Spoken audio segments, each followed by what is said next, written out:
ગીર ગઢડાના કોદિયા ગામમાંથી પકડાયો માનવભક્ષી દીપડો. માનવભક્ષી દીપડો પાંજરે આખરે પુરાયો છે. લોકોએ હાશકારો અનુભવ્યો છે.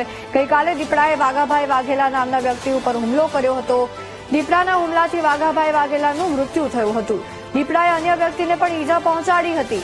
ત્યારે ગામની આસપાસ 15 થી વધુ દીપડાનો કાયમી વસવાટ રહેલો છે અને ગામના લોકોમાં પણ ભયનો માહોલ છે. આરોગ્ય કર્મીને લઈને પણ તેમના દ્વારા અનેક આક્ષેપ કરવામાં આવ્યા હતા કે તે બેદરકારી ભર્યું વર્તન કરે છે, એમની ફરજમાં બેદરકાર છે, જેને લઈને લોકોની માંગ હતી કે દીપડાને પાંજરે પૂરવામાં આવે ને જે વન વિભાગ છે તે વન વિભાગ યોગ્ય કાર્યવાહી કરે. વનકર્મી પર જે બેદરકારીનો આરોપ લગાવવામાં આવ્યો હતો તેને લઈને પણ આ મામલો ગરમાયેલો હતો અને બીજી તરફ હવે આખરે જે દીપડા કે જેને હુમલો કર્યો હતો એ દીપડો પાંજરે પુરાયો છે, જેને લઈને આજુબાજુ રહેતા લોકો સ્થાનિકોમાં હાશકારો જોવા મળી રહ્યો છે.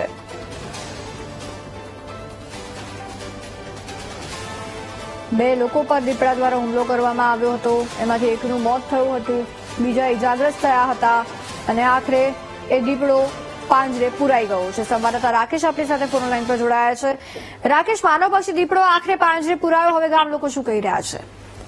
જે કશિશ ચોક્કસથી વાત કરવામાં આવે તો કોદિયા ગામે, ગીર ગઢડાના કોદિયા ગામે ગત તારીખના રોજ બે વ્યક્તિઓ પર હુમલો કરેલો, જેમાંનું એક વ્યક્તિનું મોત નીપજેલું હતું. એ દીપડો આખરે પાંજરે પૂરવામાં આવ્યો હતો. પણ વાત કરવામાં આવે તો કશિશ અવારનવાર આ દીપડાના હુમલા આ વિસ્તારમાં થઈ રહ્યા છે.